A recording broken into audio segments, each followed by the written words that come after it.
Okay.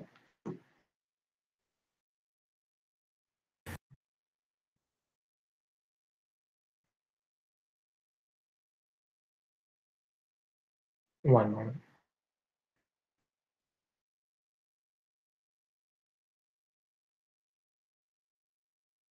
Cool. Okay. So we're in an open space before the royal palace, once that of Oedipus at Thebes.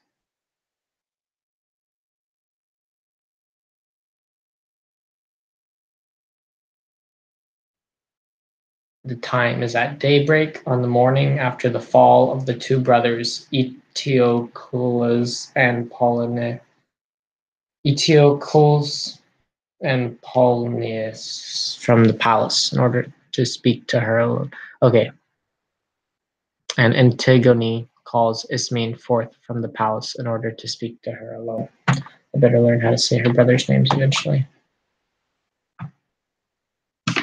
Okay.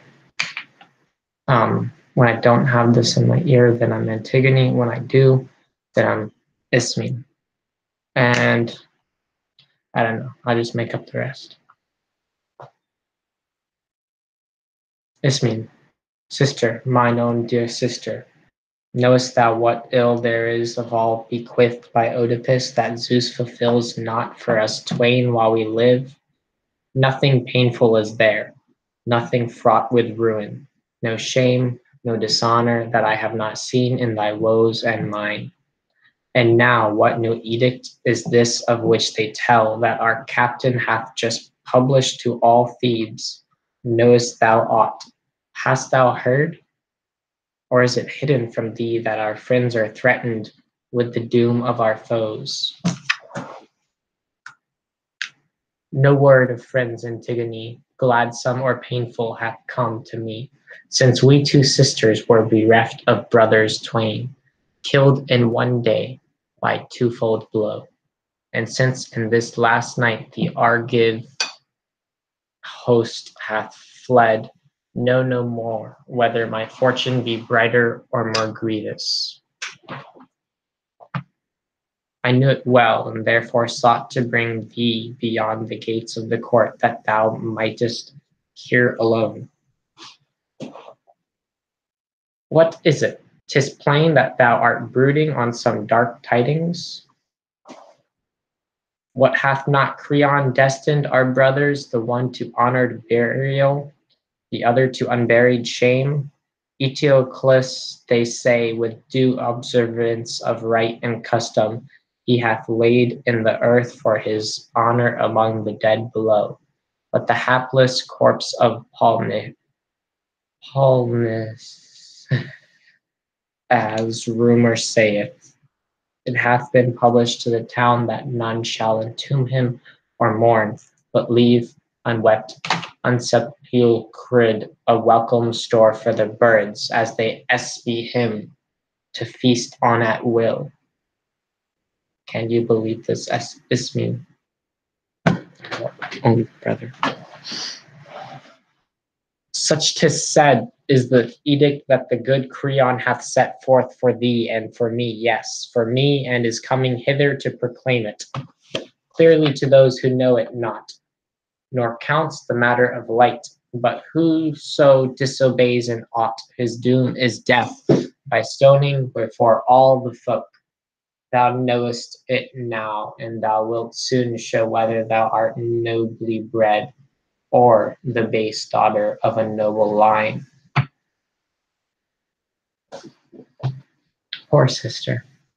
And if things stand thus, what could I help to do or undo? Consider if thou wilt share the toil and the deed. In what venture? What can be thy meaning? Wilt thou aid this hand to lift the dead? Thou wouldst bury him when? 'Tis forbidden to Thebes.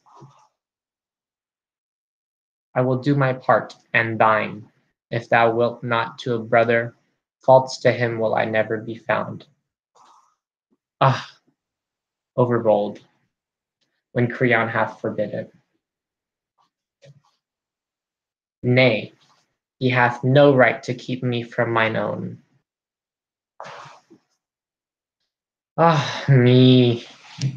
Think, sister, how our father perished amid hate and scorn, when sins barred by his own search had moved him to strike both eyes with self-blinding hand. Then the mother, wife, two names in one, with twisted noose did despite unto her life. And last our two brothers in one day, each shedding hapless one, a kinsman's blood, wrought out with mutual hands their common doom. And now we two left all alone, think how we shall perish, more miserably than all the rest, if in the defiance of the law we brave a king's decree or his powers. Nay, we must remember, first that we were born woman, and as who should not strive with men. Next, that we are ruled of the stronger, so that we must obey in these things, and in things yet sorer. I therefore asking the spirits infernal to pardon, seeing that force is put on me herein, will hearken to our rulers, or 'tis witless to be over busy.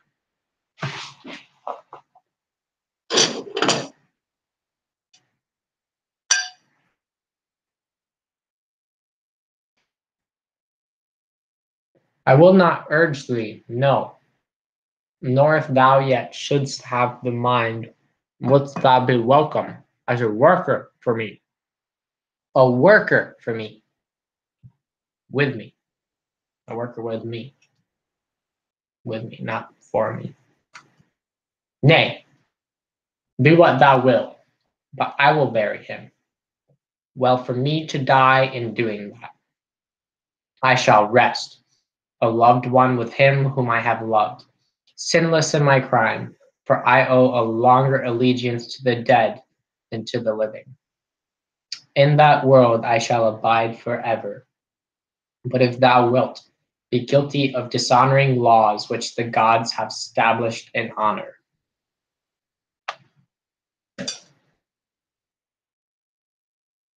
Ismene, I do them no dishonor, but to defy the state.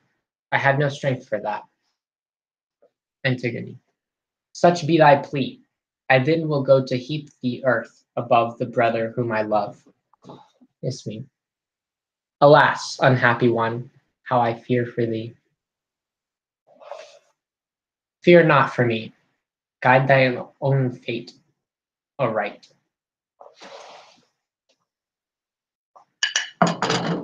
At least then disclose this plan to none, but hide it closely, and so too will I.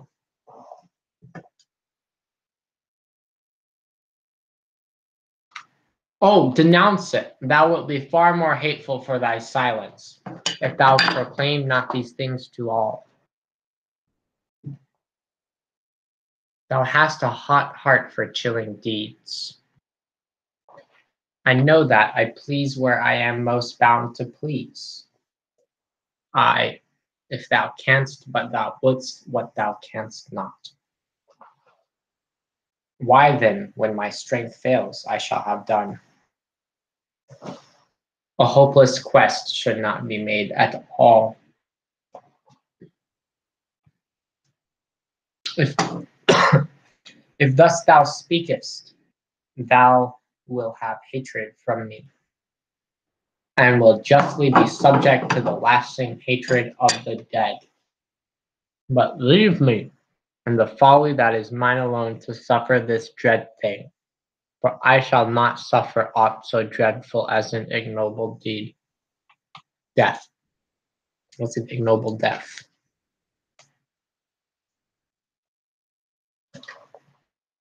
Go then, if thou must. Go.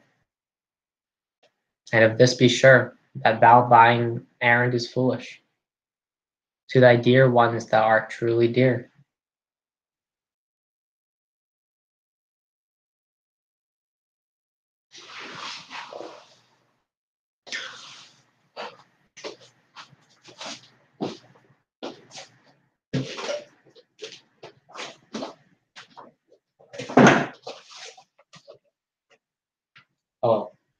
chorus.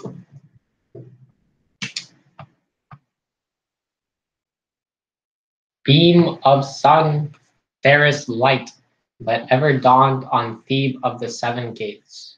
Thou hast shone forth at last, eye of golden day, arisen above Dirce's streams, the warrior of the white shield who came from Argos in his panoply, panoply, hath been stirred by thee to headlong flight in swifter career. Who set forth against our land by reason of the vexed claims of Paulnices,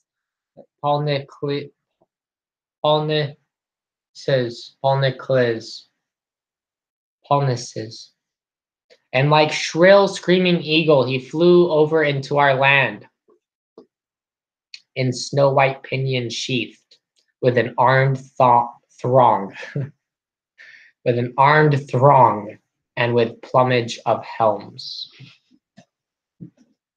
He paused above our dwellings. He ravened around our sevenfold portals with spears athirst for blood, but he went hence, or ever his jaws were glutted with our gore, or the fire god's pine-fed flame had seized our crown of towers.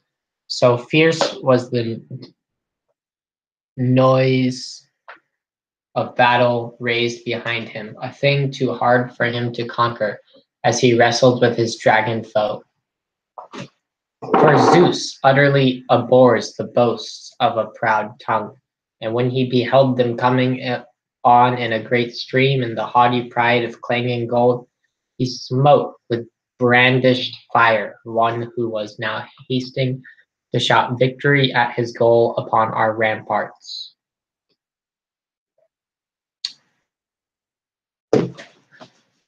Swung down, he fell on the earth with a crash.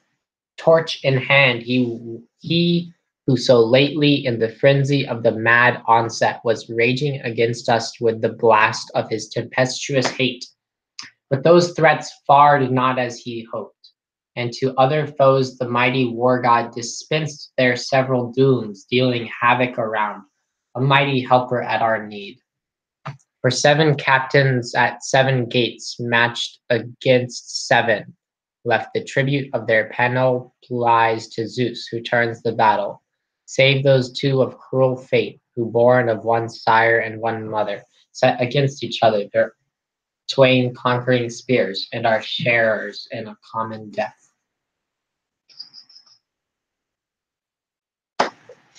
But since victory of glorious name hath come to us with joy responsive to the joy of Thebe, whose chariots are many, let us enjoy forgetfulness after the late wars, and visit all the temples of the gods with night-long dance and song.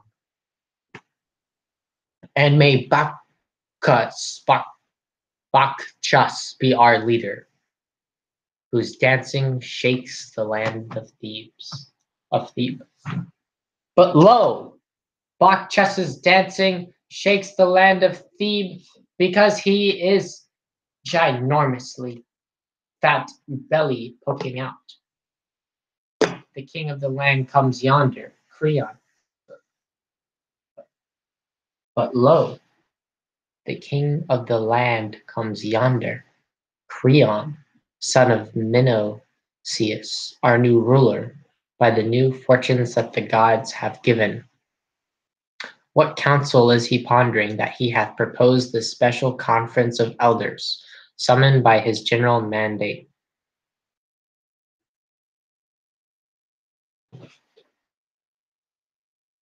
Creon enters.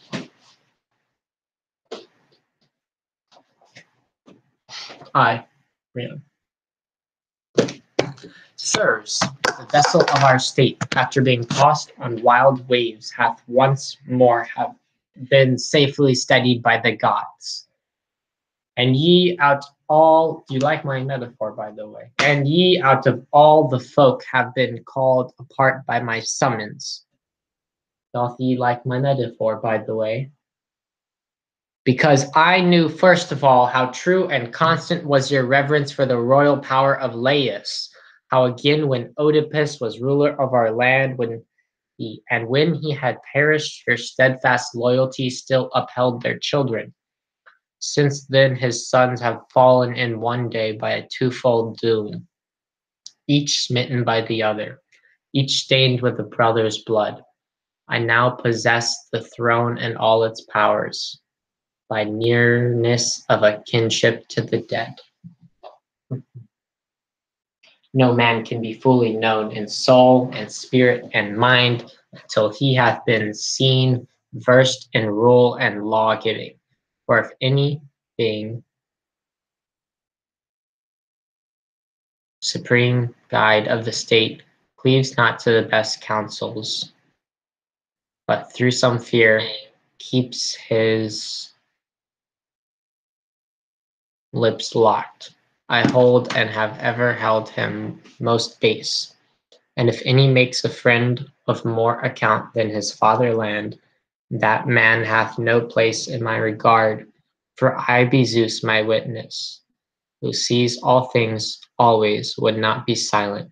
If I saw ruin instead of safety coming to the citizens, nor would I ever deem the country's foe a friend to myself.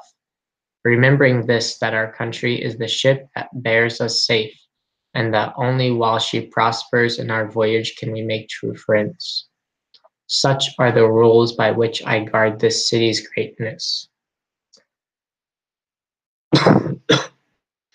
And in accord with them is the edict which I have now published to the folk touching the sons of Oedipus, that Eteocles, who hath fallen fighting for our city, in all renown of arms, shall be entombed and crowned with every right that follows the noblest dead to their rest.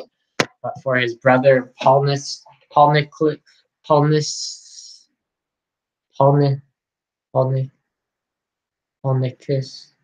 who came back from exile and sought to consume utterly with fire the city of his fathers and the shrines of his fathers' gods, sought to taste of kindred blood and to lead the remnant into slavery. Touching this man, it hath been proclaimed to our people that none shall grace him with sepulture or lament,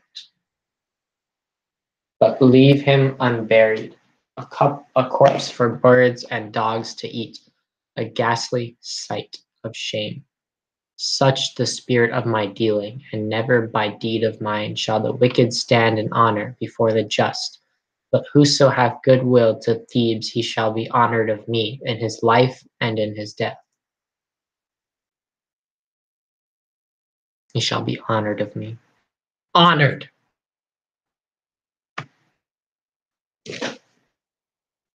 Leader of the chorus. Such is thy pleasure, Creon, son of Menoeceus, touching this city's foe and its friend, and thou hast power, I ween, to take what order thou wilt, both for the dead and for all of us who live. Creon. See, then, that ye be guardians of the mandate. Leader. Lay the burden of this task on some younger man. Nay, watchers of the corpse have been found. What then is this further charge that thou wouldst give? That ye side not with the breakers of these commands. No man is so foolish that he is enamored of death.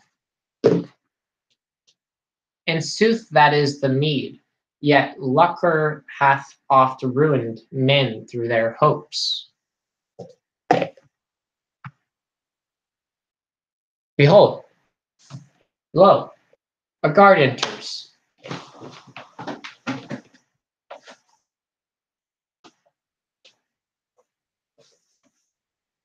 My liege, I will not say that I come breathless from speed, or that have plied a nimble foot, for often did my thoughts make me pause and wheel round in my path to return. My mind was holding large discourse with me. Fool, why goest thou to the certain doom? Wretch tarrying again, and if Creon hears this from another, must not thou smart for it. So debating, I went on my way with lagging steps, and thus a short road was made long. At last, however, it carried the day that I should come hither to thee, and thou my tale be not. Yet will I tell it, for I come with a good grip on one hope, that I can suffer nothing but what is my fate. And what is it that disquiets thee thus? I wish to tell thee first about myself. I did not do the deed. I did not see the doer. It were not right that I should come to any harm. Thou hast shewed eye for thy mark. Well dost thou fence thyself round against the blame. Clearly thou hast some strange thing to tell. So go ahead and tell. Aye, truly. Dread news makes one pause long. Then then tell it, wilt thou, and so get thee gone. Well, this is it. The corpse, someone hath just given it burial and gone away after sprinkling thirsty dust on the flesh with such other rites as piety enjoins. What sayest thou? What living man hath dared this deed? I know not, no stroke of pickaxe was seen there, no earth thrown up by mattock. The ground was hard and dry, unbroken, without track of wheels. The doer was one who had left no trace, and when the first day watchman showed it to us, sore wonder fell on all. The dead man was veiled from us, not shut within a tomb, but lightly strewn with dust, as by the hand of one who shunned a curse. And no sign met the eye, as though any beast of prey or any dog had come nigh to him or torn him. Then evil words flew fast and loud among us, guard accusing guard, and it would even have come to blows at last, nor was there any to hinder. Every man was the culprit, and no one was convicted. But all disclaimed knowledge of the dead, and we were ready to take red hot iron in our hands, to walk through fire, to make oath by the gods that we had not done the deed, that we were not privy to the planning or the doing. At last, when all our searching was fruitless, one spake, who made us all bend our faces on the earth in fear, for we saw not how we could gainsay him or escape mischance if we disobeyed. If we obeyed. His counsels was that this deed must be reported to thee and not hidden, and this seemed best, and the lot doomed my hapless self to win this prize. So here I stand, as unwelcome, as unwilling, well I wot, for no man delights in the bearer of bad news. Might I, the chorus, suggest something? Okay. My thoughts have long been whispering. Can this deed perchance be even the work of gods? Cease ere thy words fill me utterly with wrath, lest thou be found at once an old man and foolish. Stupid. For thou sayest what is not to be borne, and saying that the gods have care for this corpse. Was it for high reward of trusty service that thou sought to hide his nakedness, who came to burn their pillared shrines and sacred treasures, to burn their land and scatter its laws to the winds? Or dost thou behold the gods honoring the wicked? It cannot be. No. From the first there were certain in the town that muttered against me, chafing at this edict, wagging their heads in secret. I am aware. They kept their necks duly under the yoke, like men, contented with my sway. 'Tis by them well I know that these have been beguiled and bribed to do this deed. Nothing so evil as money ever grew to be current among men. This lays cities low, this drives men from their homes, this trains and warps honest souls till they set themselves to works of shame. This still teaches folk to practice villainies and to know every godless deed. But all the men who wrought this thing for hire have made it sure that soon or late they shall pay the price. Now as Zeus still hath my reverence, know this I tell it thee on my oath, if ye find not the very author of this burial, and produce him before mine eyes, death alone shall not be enough for you. Till first hung up alive ye have revealed this outrage, that henceforth ye may thieve with better knowledge, whence lucre should be won, and learn that it is not well to love gain from every source, for thou wilt find that ill-gotten pelf brings more men to ruin than to weal. May I speak, or shall I just turn and go? Knowest not thou not that even now thy voice offends? Is thy smart in the ears or in the soul? And why wouldst thou define the seat of my pain? The doer vexes thy mind, but I thine ears. Ah, thou art a born babbler, till 'tis well seen. Maybe, but never the doer of this deed. Never the doer of this deed. No, not I. Yea, yea, and more the seller of thy life for silver. Alas, sad, truly, that he who judges should misjudge. Let thy face, let thy fancy play with judgment, as it will. But if ye show me not the doers of these things, ye shall avow that dastardly gains work sorrows. Creon goes into the palace, my homies.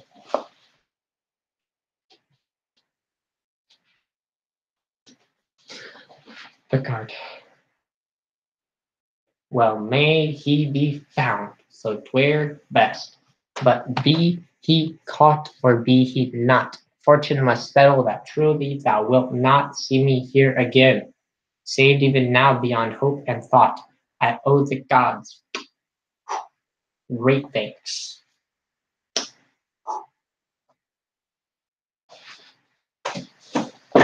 I regarded my MVP.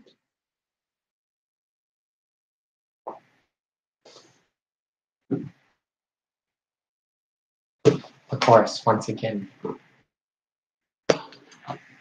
Wonders are many, and none is more wonderful than man. Not me. Man. The power that crosses the wide sea, driven by the stormy south wind, making a path under surges that threaten to engulf him. And earth, eldest of the gods, the immortal, the unwearied, doth he wear, turning the soil with the offspring of horses, as the plows go to and fro from year to year. And the light-hearted race of birds and the tribes of savage beasts, and the sea brood of the deep. He snares in the meshes of his woven toils. He leads captive men, excellent in wit, and he masters by his arts the beast whose lair is in the wilds, who roams the hills. He tames the horse of shaggy mane. He puts the yoke upon its neck. He tames the tireless mountain bull.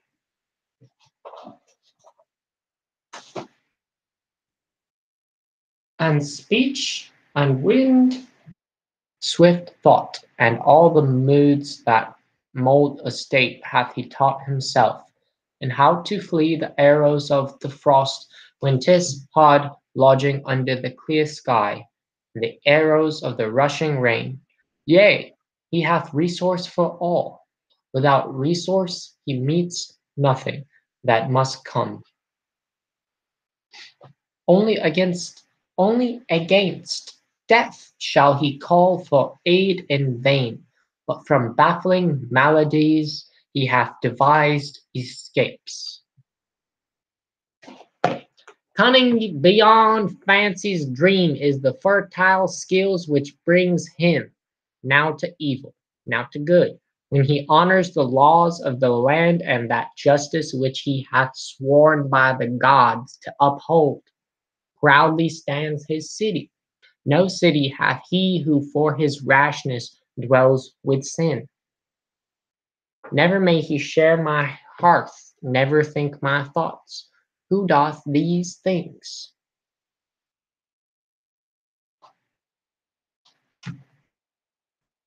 Oh, look, it's the guard.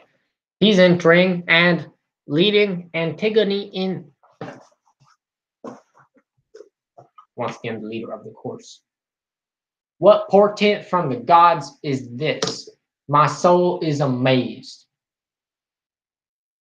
I know her, how can I deny that you maiden is Antigone?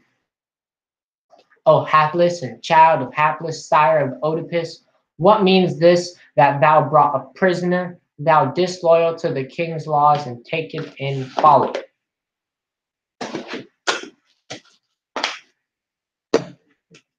I'm the guard. Here she is, the doer of the deed. Caught this girl bearing him. But where's Creon? Creon enters hurriedly from the palace. Creon, come over here, dog nigga.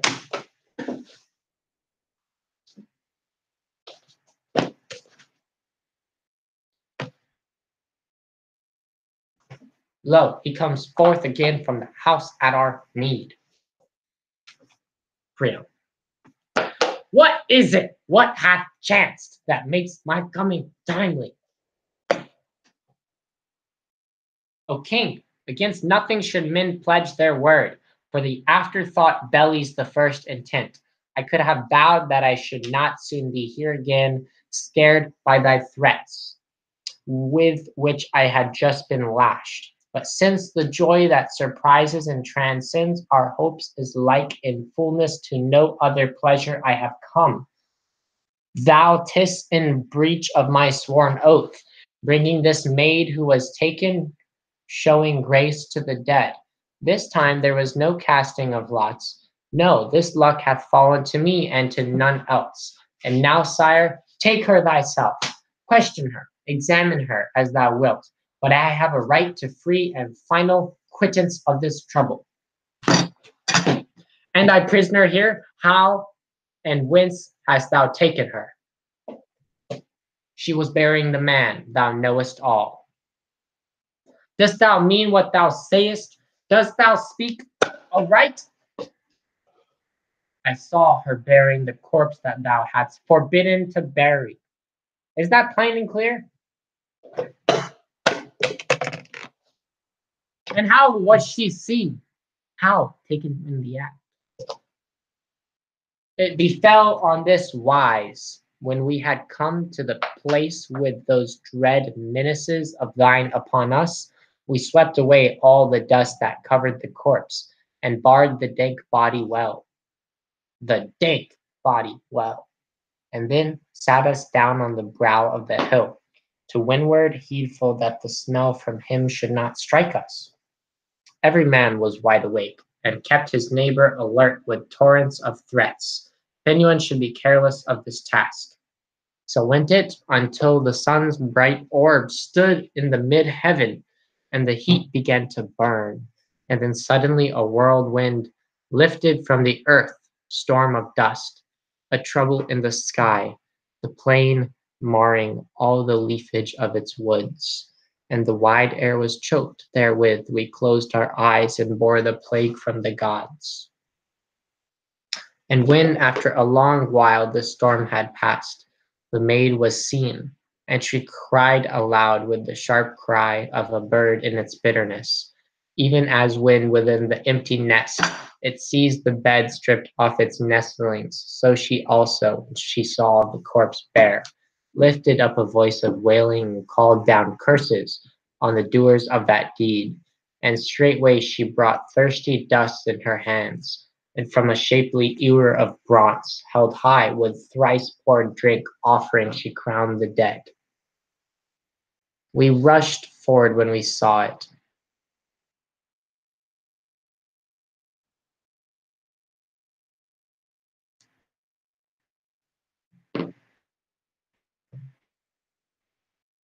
And at once dozed upon her query, who was in no wise dismayed. Then we taxed her with her past and present doings, and she stood not on denial of aught. At once to my joy and to my pain, to have escaped from ills. Oneself is a great joy, but 'tis painful to bring friends to ill. Howbeit all such things are of less account to me than mine own safety. Thou whose face is bent to earth, dost thou avow or disavow this deed? Antigone. I avow it. I make no denial.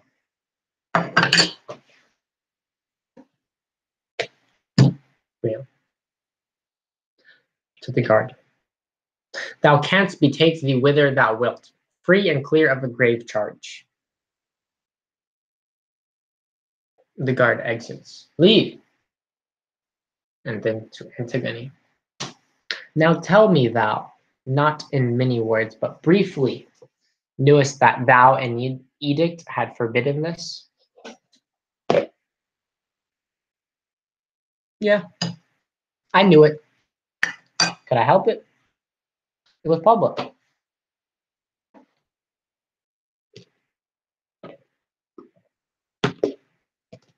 And thou didst indeed dare to transgress that law?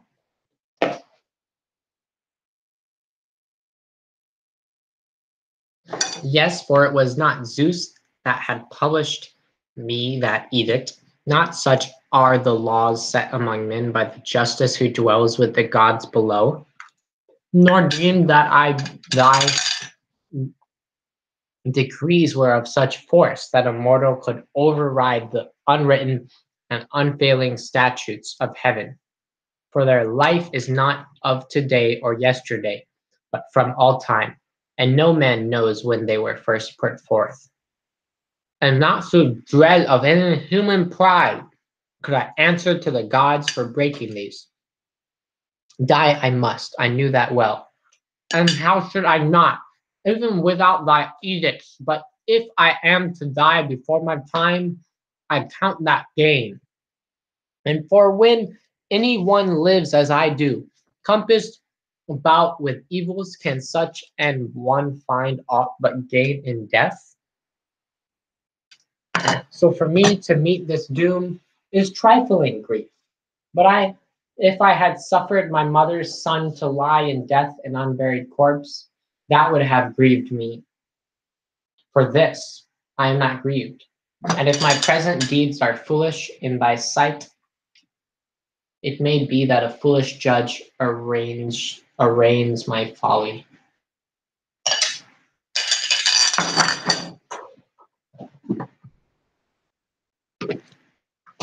Leader of the course. The maid shows herself passionate, child of passion, sire, and knows not how to bend before troubles. Yet I would have thee know, this is Creon, o'er stubborn spirits are most often humbled. 'Tis the stiffest iron baked to hardness in the fire, that thou shalt oftenest see snapped and shivered, and I have known horses that showed temper brought to order by a little curb. There is no room for pride when thou art thy neighbor's slave. This girl was already versed in insolence when she transgressed the laws that had been set forth, and that done, lo, a second insult, to vaunt of this, and exult in her deed. Now verily I am no man, she is the man. If this victory shall rest with her and bring no penalty, no, but she, sister's child, or nearer to me in blood than any that worship Zeus at the altar of our house. She and her kinsfolk shall not avoid a doom most dire, for indeed I charge that other with a like share in the plotting of this burial. And summon her, for I saw her even when e- now within, raving, and not mistress of her wits, so oft before the deed, the mind stands, self-convicted in its treason, when folks are plotting mischief in the dark. But verily this too is hateful, when one who hath been caught in wickedness then seeks to make the crime a glory. Antigone, wouldst thou do more than take and slay me?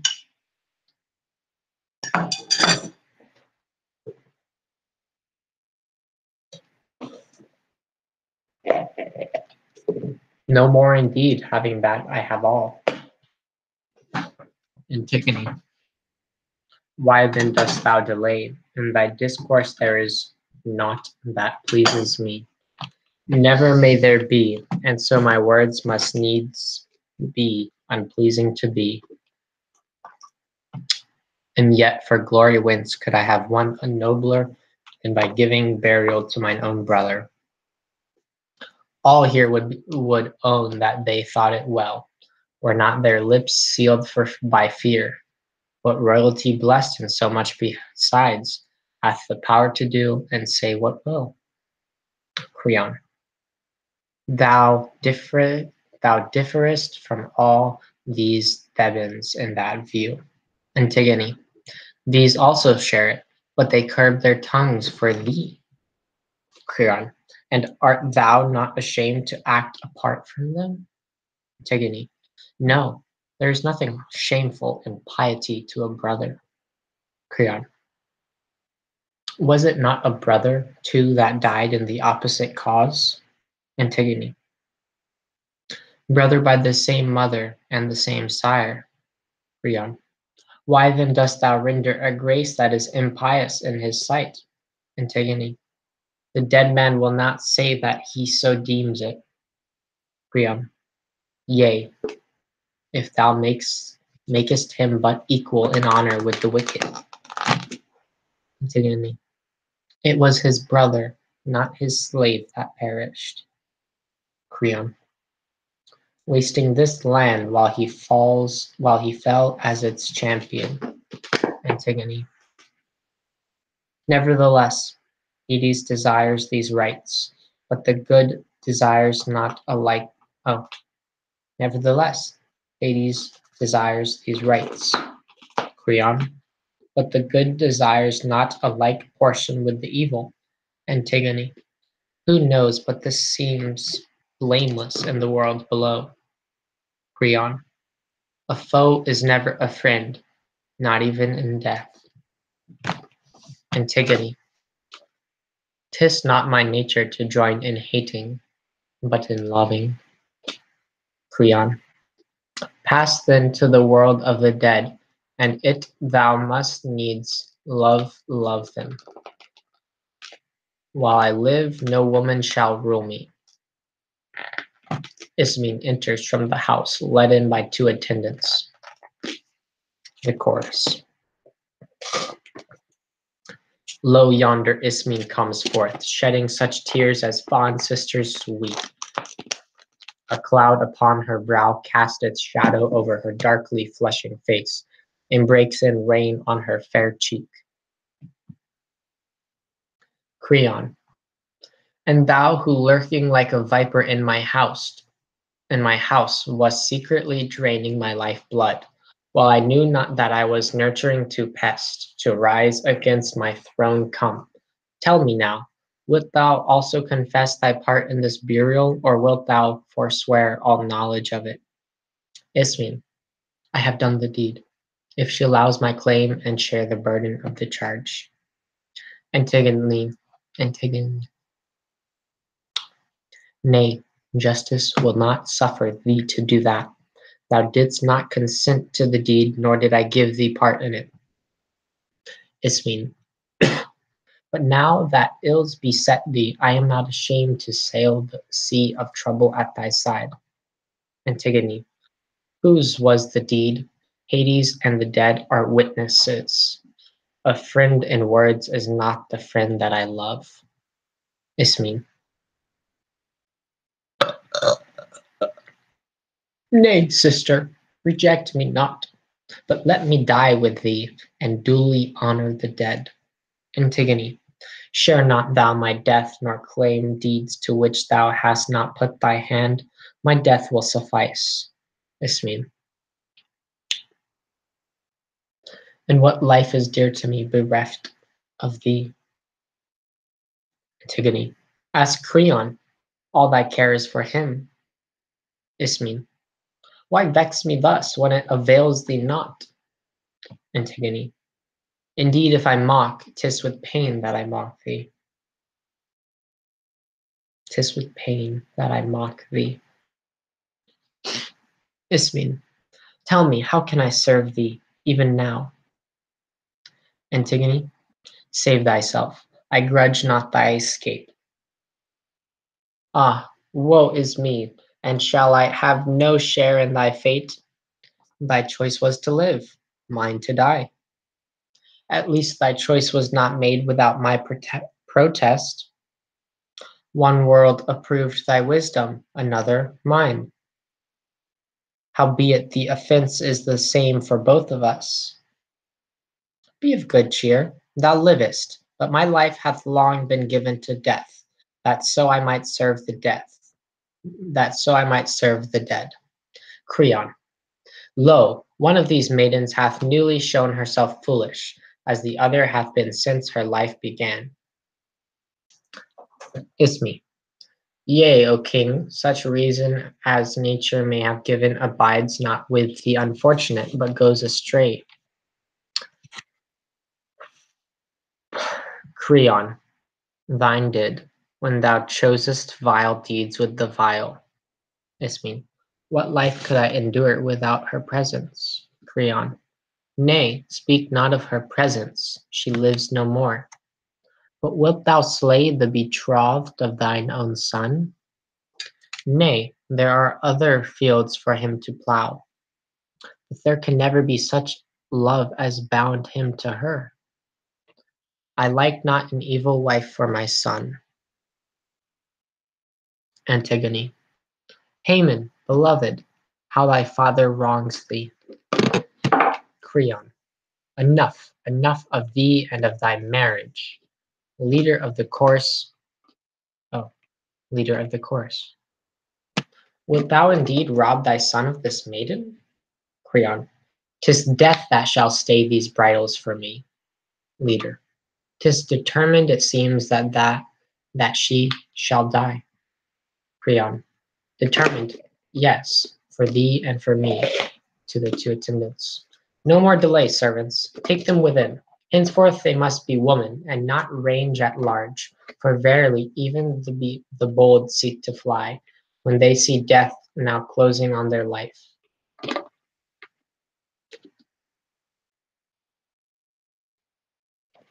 The attendants guarding Antigone and Ismene leave. Creon remains.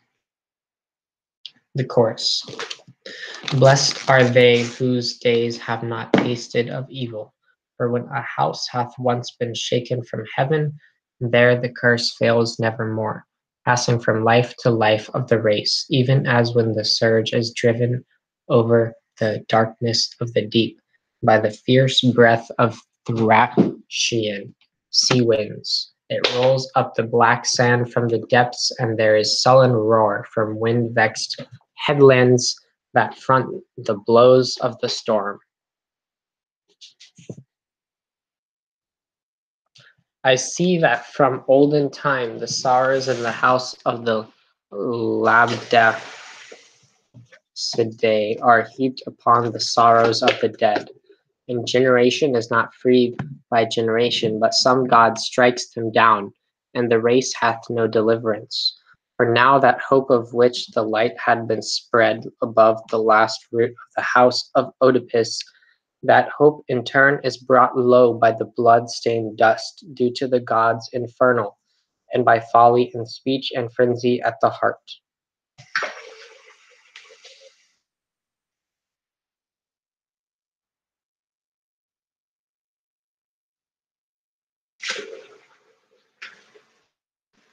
Excuse us.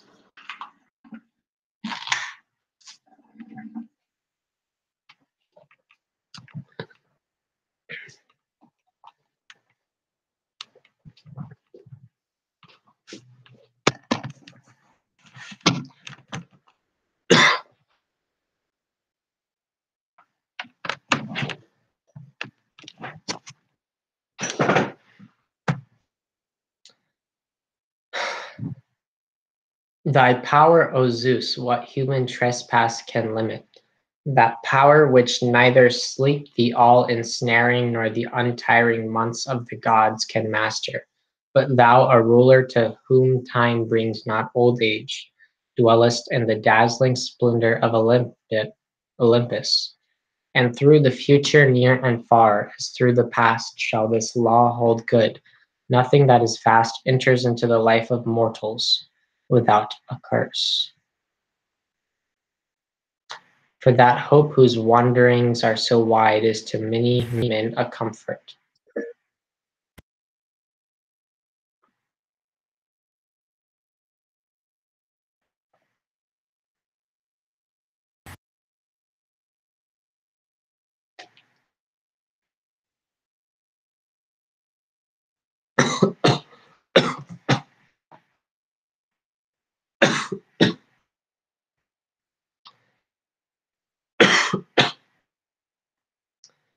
But to many a false lure of giddy desires, and the disappointment comes on one who knoweth not till he burn his foot against the hot fire. For with wisdom hath some one given forth the famous saying, that evil seems good soon or late, to him whose mind the god draws to mischief, and but for the briefest space doth he fare free of woe. Leader of the chorus.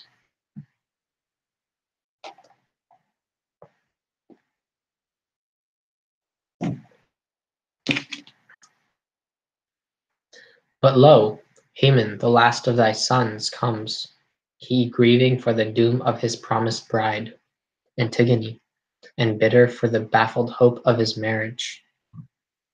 Haman enters. We shall know soon better than seers could tell us, my son. Hearing the fixed doom of thy betrothed, art thou come in rage against thy father, or have I thy good will, act how I may? Haman. Father, I am thine, and thou in thy wisdom tracest for me rules which I shall follow.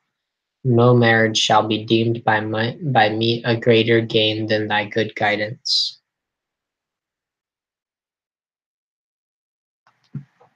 Creon. Yea, this my son should be thy heart's fixed law, in all things to obey thy father's will. 'Tis for this that men pray to see dutiful children grow up around them in their homes, that such may requite their father's foe with evil and honor, as their father doth his friend. But he who begets unprofitable children, what shall we say that he hath sown? But troubles for himself and much triumph for his foes. Then do not thou, my son, at pleasure's beck dethrone thy reason for a woman's sake, knowing that this is a joy that soon grows cold in clasping arms, an evil woman to share thy bed and thy home. For what wound could strike deeper than a false friend, nay, with loathing as if she were thine enemy? Let this girl go to find a husband in the house of Hades. For since I have taken her alone of all the city in open disobedience, I will not make myself a liar to my people. I will slay her. So let her appeal as she will to the majesty of kindred blood. If I am to nurture mine own kindred in naughtiness, needs must I bear with it in aliens. He who does his duty in his own household will be found righteous in the state also. But if anyone transgresses and does violence to the laws or thinks to dictate to his rulers, such an one can win no praise from me. No, whomsoever the city may appoint, that man must be obeyed, in little things and great, in just things and unjust. And I shall feel sure that one who thus obeys would be a good ruler, no less than a good subject, and in the storm of spears would stand his ground where he was set, loyal and dauntless at his comrade's side. But disobedience is the worst of evils. This is it.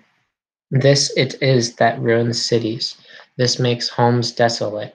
By this the ranks of allies are broken into headlong rout, but of the lives whose course is fair, the greater part owes safety to disobedience. Therefore we must support the cause of order, and in no wise suffer a woman to worst us. Better to fall from power, if we must, by a man's hand, than we should not be called weaker than a woman. Leader of the course. To us, unless our ears have stolen our wit, thou seemest to say wisely what thou sayest. Amen. Father, the gods implant reason in men, the highest of all things that we call our own. Not mine the skill, far from me be the quest, to say wherein thou speakest not aright, and yet another man too might have some useful thought. At least it is my natural office to watch on thy behalf all that men say or do or find to blame.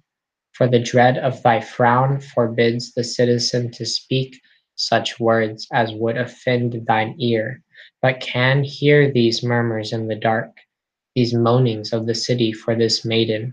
No woman, they say, ever merited her doom, less none ever was to die so shamefully for deeds so glorious as hers, who, when her own brother had fallen in bloody strife, would not leave him unburied to be devoured by carrion dogs or by any bird. Deserves not she the meed of golden honor? Such is the darkling rumor that spreads in secret. For me, my father, no treasure is so precious as thy welfare. What indeed is a nobler ornament for for children than a prospering sire's fair fame, or for sire than sons? Wear not then one mood only in thyself. Think not that thy word and thine alone must be right. For if any man thinks that he alone is wise, that in speech or in mind he hath no peer, such a soul, when laid open, is ever found empty. No, though a man may be wise, 'tis no shame for him to learn many things, and to bend in season. Seest thou beside the wintry torrent's course, how the trees that yield to it save every twig, while the stiff-necked perish root and branch? And even thus he who keeps the sheet of his sail taut, and never slackens it, upsets his boat, and finishes his voyage with keel uppermost. Nay, forego thy wrath, permit thyself to change, for if a younger man may offer my thought, it were far best, I ween, that men should be all wise by nature, but otherwise and oft the scale inclines not, so 'tis good also to learn from those who speak aright. Leader of the chorus. Sire, 'tis meet that thou shouldest profit by his words, if he speaks aught in season, and thou, Haman, by thy fathers, for on both parts there hath been wise speech. Creon. Men of my age, are we indeed to be schooled then by men of his? Haman. In nothing that is not right, but if I am young, thou shouldest look to my merits, not to my years. Creon. Is it a merit to honor the unruly? Amen. I could wish no one to show respect for evildoers. Then is not she tainted with that malady? Our Theban folk with one voice denies it. Shall Thebes prescribe to me how I must rule? See, there thou hast spoken like a youth indeed. Am I to rule this land by other judgment than mine own? That is no city which belongs to one man. One man. Is not the city held to be the rulers? Thou wouldst make a good monarch of a desert. This boy, it seems, is the woman's champion. If thou art a woman, indeed, my care is for thee. Creon. Shameless, at open feud with thy father. Nay, I see thee offending against justice. Do I offend when I respect mine own prerogatives? Thou dost not respect them when thou tramplest on the gods' honors. O dastard nature, yielding place to woman, thou wilt never find me yield to baseness. All thy words at least plead for that girl, and for thee, and for me, and for the gods below. Thou canst never marry her on this side the grave. Then she must die, and in death destroy another. How doth thy boldness run to open throats? What threat is it to combat vain resolves? Thou shalt rue thy witless teaching of wisdom. Wert thou not my father, I would have called thee unwise. Thou woman's slave, use not wheedling speech with me. Thou wouldst speak, and then hear no reply. Creon. Sayest thou so? Now by the heaven above us, be sure of it thou shalt smart for taunting me in this opprobrious strain.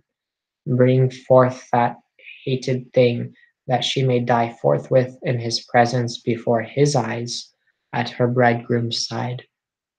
Haman. No, not at my side, never. Think it shall she perish, nor shalt thou ever set eyes more upon my face. Rave, then with such friends as can endure thee. Exit Haman. Haman leaves. Leader of the chorus.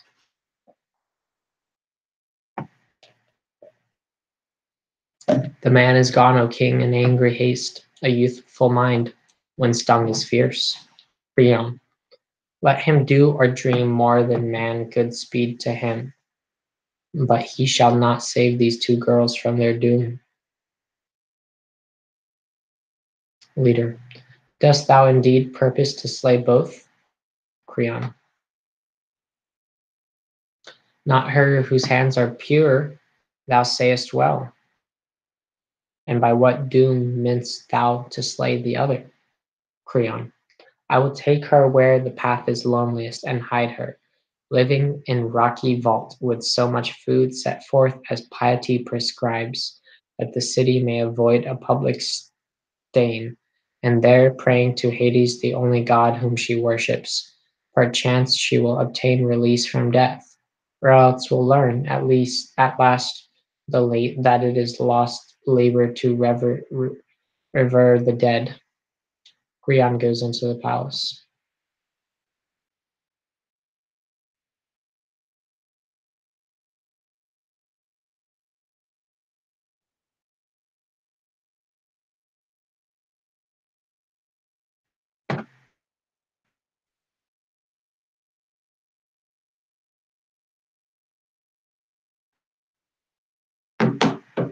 The chorus.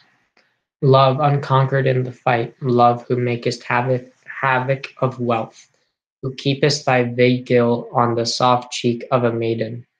Thou roamest over the sea and among the homes of dwellers in the wilds. No immortal can escape thee, nor any among men whose life is for a day, and he to whom thou hast come is mad.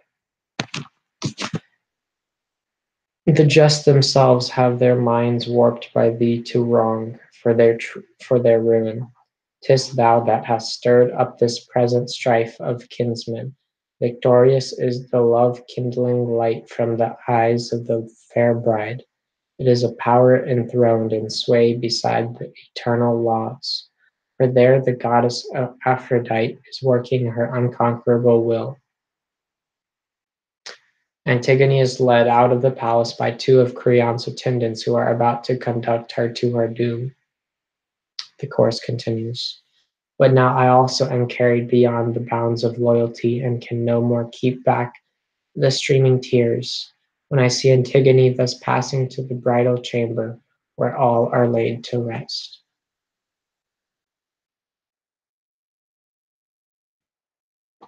Antigone, see me, citizens of my fatherland, setting forth on my last way, looking my last on the sunlight that is for me no more. No Hades who gives sleep to all leads me living to Acheron's shore, who have had no portion in the chant that brings the bride, nor hath any song been mine for the crowning of bridals, whom the lord of the dark lake shall wed. The chorus. Glorious therefore and with praise, thou departest to that deep place of the dead, wasting sickness hath not smitten thee, thou hast not found the wages of the sword, no mistress of thine own fate, and still alive, thou shalt pass to Hades as no other of mortal kind hath passed. Antigone.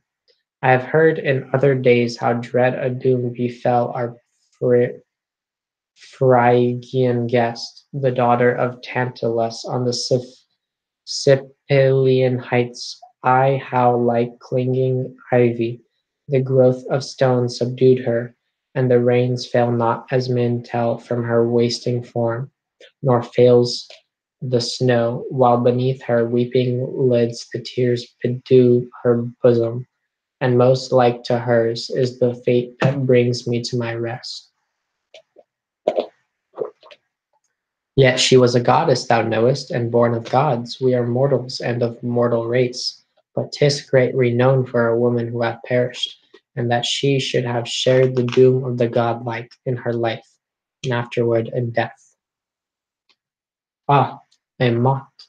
In the name of our fathers' gods, can ye not wait till I am gone? Must ye taunt me to my face, O my city, and ye her wealthy sons, ah, fount of Dirce, and thy holy ground, if Thebe whose chariots are many, ye at yea at least will bear me witness in what sort unwept of friends, and by what laws I passed to the rock closed prison of my strange tomb.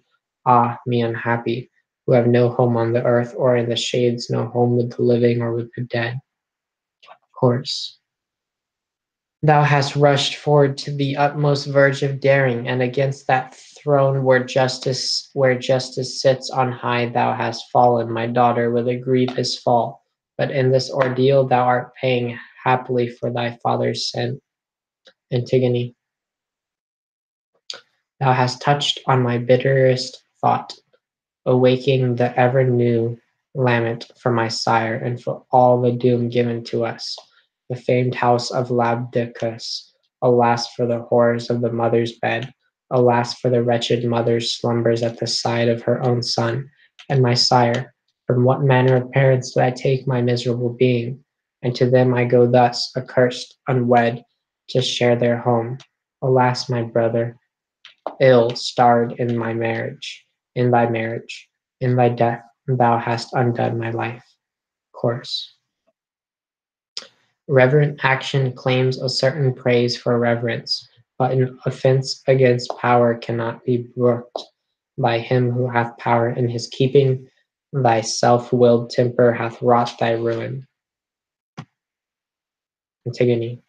Unwept, unfriended, without marriage song, I am led forth in my sorrow on this journey that can be delayed no more, no longer. Hapless one, may I behold yon day's stars, sacred eye, but for my fate to tear, no tear is shed, no friend makes moan. Creon enters from the palace. Creon. Know ye not that songs and wailings before death would never cease, if it profited to utter them? Away with her, away.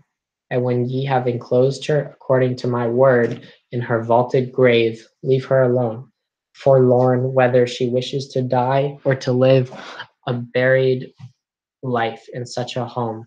Our hands are clean as touching this maiden, but this is certain she shall be deprived of her sojourn in the light. Antigone. Tomb, bridal chamber, eternal prison in the caverned rock, whither go to find mine own, those many who have perished and to whom Persephone hath received among the dead. Last of all shall I pass thither, and far most miserably of all, before the term of my life is spent. But I cherish good hope that my coming will be welcome to my father and pleasant to thee, my mother and welcome brother, to thee, for when ye died, with mine own hands I washed and dressed you and poured drink offerings at your graves, and now Polonius tis for tending thy corpse, that I win such recompense as this. And yet I honored thee, as the wise will deem rightly. Never had been a mother of children, or if a husband had been mouldering in death, would I have taken this task upon me in the cities, despite what law ye ask is my warrant for that word. The husband lost, another might have been found, and child from another, to replace the firstborn. But father and mother hidden with Hades, no brother's life could ever bloom for me again. Such was the law whereby I held thee, where I held thee first in honor. But Creon deemed me guilty of error therein and of outrage. Ah, brother mine, and now he leads me thus, a captive in his hands. No bridal bed, no bridal song hath been mine, no joy of marriage, no portion in the nurture of children, but thus, forlorn of friends, unhappy one, I go living to the vaults of death. And what law of heaven have I transgressed? Why, hapless one, should I look to the gods and more? What ally should I invoke when by piety I have earned the name of impious?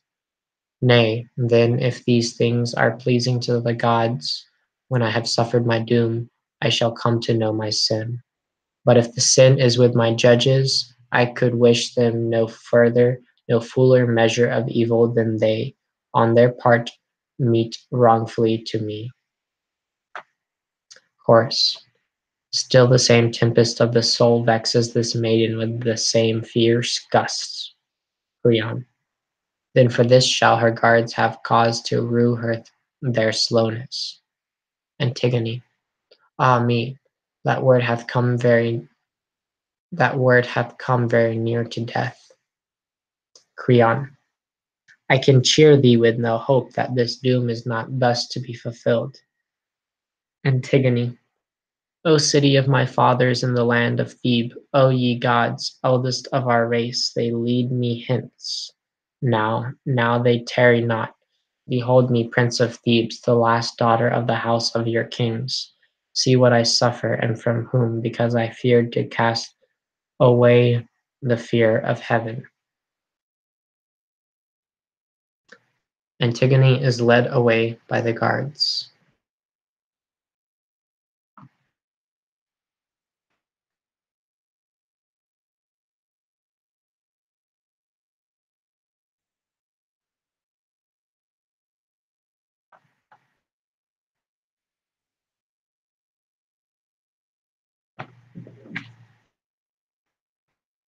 Now the chorus is going to sing again.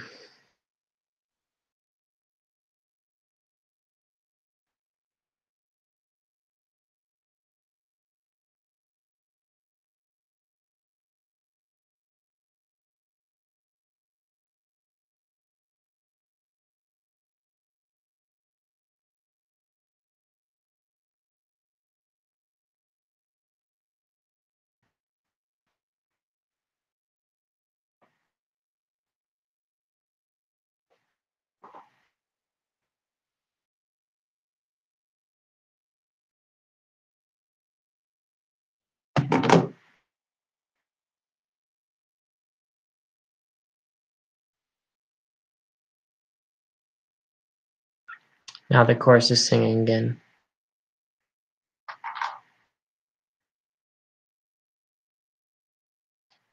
Even thus endured Danae in her beauty to change the light of day, for brass-bound walls, and in that chamber, secret as the grave, she was held close prisoner.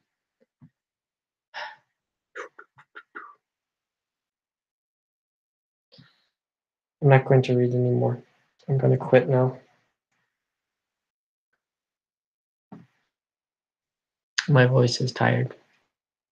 I didn't realize my voice would get this tired.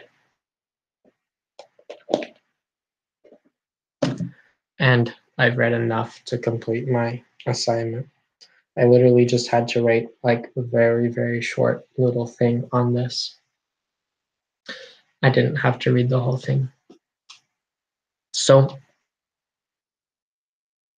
I'm going to quit now and then I'm going to complete the assignment.